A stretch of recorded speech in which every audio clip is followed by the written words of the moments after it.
Hamas মুক্তি দেবে জীবিত 10 ইসরায়েলি জিম্মি। এরপর জানিয়ে দেব যুক্তরাষ্ট্রে 6000-এর বেশি বিদেশি শিক্ষার্থীর ভিসা বাতিল। আরও যা থাকছে, যেভাবে কৌশলে আল আকসার নিয়ন্ত্রণ নিল ইসরায়েল, চলছে নতুন পরিকল্পনা। সর্বশেষ জানিয়ে দেব অস্ত্র ছাড়ার প্রশ্নে হিজবুল্লাহ মহাসচিবের ভাষণ, কৌশলগত সতর্কতা বার্তা। এতক্ষণ শুনছিলেন সংবাদ শিরোনাম, এবার বিস্তারিত। তার আগে অনুরোধ থাকবে আজকের এই ভিডিও সম্পর্কে আপনার মূল্যবান মতামত। হামাস মুক্তি দেবে জীবিত 10 ইসরায়েলি জিম্মি। হামাস সতর্কতা জানিয়েছেন তার গাজার জন্য একটি যুদ্ধবিরতি প্রস্তাব গ্রহণ করছেন। প্রস্তাবটির মধ্যে রয়েছেন প্রায় 20 জন জীবিত ইসরায়েলি জিম্মির অর্ধেকের মুক্তি, যা যুদ্ধের ধাপে ধাপে সমাধানের অংশ হিসেবে অন্তর্ভুক্ত হবে। এই প্রস্তাবটি হামাস এবং মিশর, কাতারের প্রতিনিধিদের মধ্যে কায়রোতে কয়েকদিন ধরে চলা আলোচনার পর এসেছে।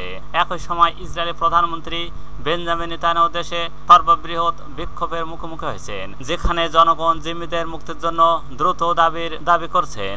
নেতানিয়াহু এই বিক্ষোভের সমালোচনা করে বলছেন, বিক্ষোভকারীরা আলোচনায় হামাসের অবস্থানকে শক্তিশালী করছে। বিক্ষোভের আয়োজকরা রোববার নতুন বিক্ষোভকে ডাক দিয়েছেন। মিশরীয় সূত্র জানিয়েছেন, হামাস যুদ্ধবিরতি প্রস্তাবে গাজায় 60 দিনের জন্য সামরিক অভিযান স্থগিত করার কথা বলছেন। এই সময় গাজায় আটক ইসরায়েলি জিম্মির অর্ধেকের বিনিময়ে ফিলিস্তিন বন্দীকে মুক্তি দেওয়া হবে। এই প্রস্তাব দীর্ঘদিন ধরে চলমান সংঘাতের সমাধানের দিকে একটি গুরুত্বপূর্ণ পদক্ষেপ হিসেবে দেখা হচ্ছে। মিশর ইতিমধ্যেই হামাস ও ইসরায়েলের মধ্যে মধ্যস্থকারী হিসেবে কেন্দ্রীয় ভূমিকা পালন করছে। তবে ইসরায়েল গাজা নিয়ন্ত্রণ নেওয়ার জন্য নতুন সামরিক আক্রমণের হুমকি দিচ্ছে, যা প্রায় 10 লাখ ফিলিস্তিনিকে বাস্তুচ্যুত করতে পারে। প্রস্তাবটি সোমবার 18 আগস্ট ইসরায়েলের কাছে উপস্থাপনা করা হবে। যদিও নেতানিয়াহু বলছেন ইসরায়েল অংশীভূত চুক্তিতে আগ্রহী নয়। হামাস যদি সব জিম্মিকে একসাথে মুক্তি দেয় এবং গাজার অস্ত্র সরিয়ে নেয়, তবে যুদ্ধ শেষের জন্য সম্মত হবে। সাম্প্রতিক আলোচনার পরে ইসরায়েল রাজনৈতিক উত্তেজনা বাড়ছে।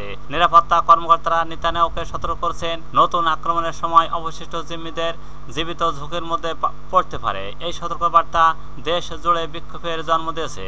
গাজায় অব্যাহত ইসরায়েলি আক্রমণে বোমাবর্ষণে শহরের পূর্বাঞ্চল থেকে হাজার হাজার ফিলিস্তিনি পশ্চিম ও দক্ষিণে নিরাপদ স্থানে স্থানান্তর হয়েছে। আন্তর্জাতিক মানবাধিকার ও দুর্ভিক্ষ পরিস্থিতি নিয়ে ইসরায়েলি সরকারের উপর তীব্র চাপ তৈরি হয়েছে। জিম্মি ও নিখোঁজ পরিবারের ফোরাম নেতানিয়াহু তীব্র সমালোচনা করছে। তারা বলছে তাদের 22 মাস ধরে গাজার অসহায় অবস্থায় রাখা হয়েছে।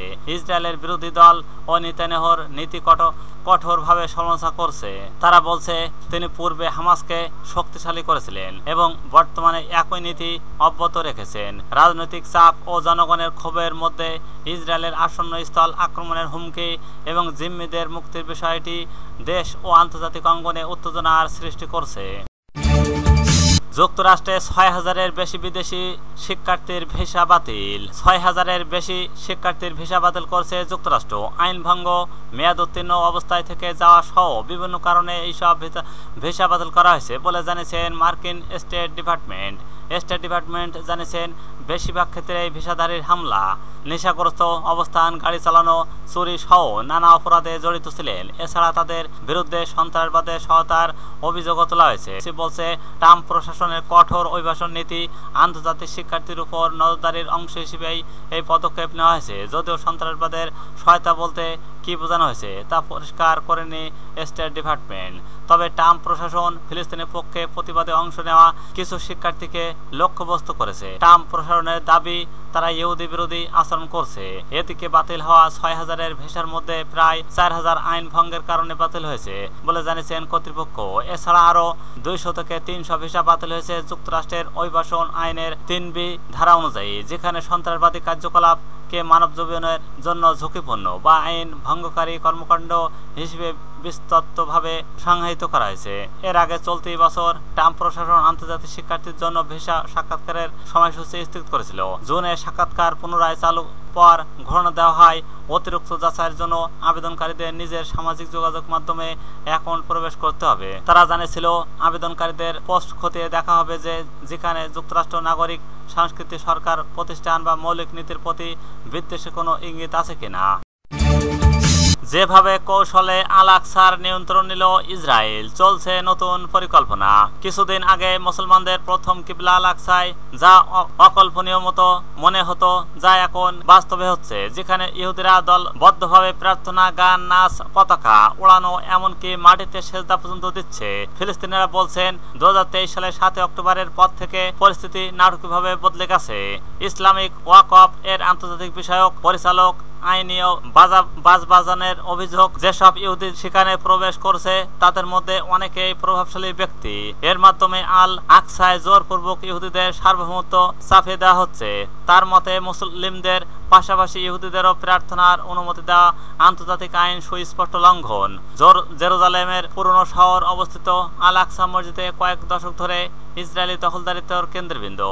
মুসলিমদের কাছে এটি স্বাধীনতা ও আত্মপরিচয়ের প্রতীক। আর ইসরায়েলের বিশ্বাস এখানে নির্মিত হবে তাদের থার্ড টেম্পল বা তৃতীয় মন্দির।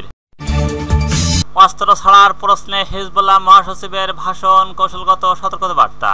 লেবাননে আরবাইন দিবসে দেওয়া হিজবুল্লাহ মহাসচিব শেখ নাঈম কাসেমের সাম্প্রতিক ভাষণকে দেশটির রাজনৈতিক ও নিরাপত্তা অঙ্গনে এক মোড় ঘোরানো মুহূর্ত হিসেবে দেখা হচ্ছে। অস্ত্র সমাপনের জন্য অভ্যন্তরীণ আন্তর্জাতিক চাপের মুখে এটি ছিল প্রতিরোধ আন্দোলনের অন্যতম স্পষ্ট দৃঢ় অবস্থান। মঙ্গলবার 19 আগস্ট এক প্রতিবেদনে এই খবর দিয়েছেন মেহর নিউজ। ভাষণে নাঈম কাসেম বলেন, আগ্রাসন চলমান থাকাকালে প্রতিরোধ কখনো অস্ত্র সমাপন করবে না। প্রয়োজনে আমরা কারবালার যুদ্ধে লড়ব এবং আমরা নিশ্চিতভাবে জয়ী হব। হয় লেবাননে ঐক্যবদ্ধভাবে টিকে থাকবে, নয়তো পরিস্থিতি এমন এক অস্ত্রতার দিকে যাবে যার দায়ভার কেবল আপনাদেরকেই বহন করতে হবে। তার এই বক্তব্য শুধু আবেগপ্রবণ স্লোগান নয়, বরং এক কৌশলগত সতর্কবার্তা। তিনি স্পষ্ট করে দেন, অস্ত্র ছাড়ার প্রশ্নে কেবল রাজনৈতিক সিদ্ধান্ত নয়, বরং অস্তিত্ব রক্ষার বিষয়। প্রতিরক্ষা বিষয়ক পরিকল্পনা ছাড়া প্রতিরোধকে নিশ্চিত করার চেষ্টা মানে লেবাননের দুয়ার শত্রুর সামনে খুলে দেওয়া। সরকারের সিদ্ধান্তকে জাতীয় অংশীদারিত্বের বিপরীতে পদক্ষেপ। নাঈম কাসেম অভিযোগ করেন, সরকার মন্ত্রিসভার ঘোষণাপত্রে প্রেসিডেন্ট শপথনামায় দেওয়া প্রতিশ্রুতি থেকে সরে এসেছে।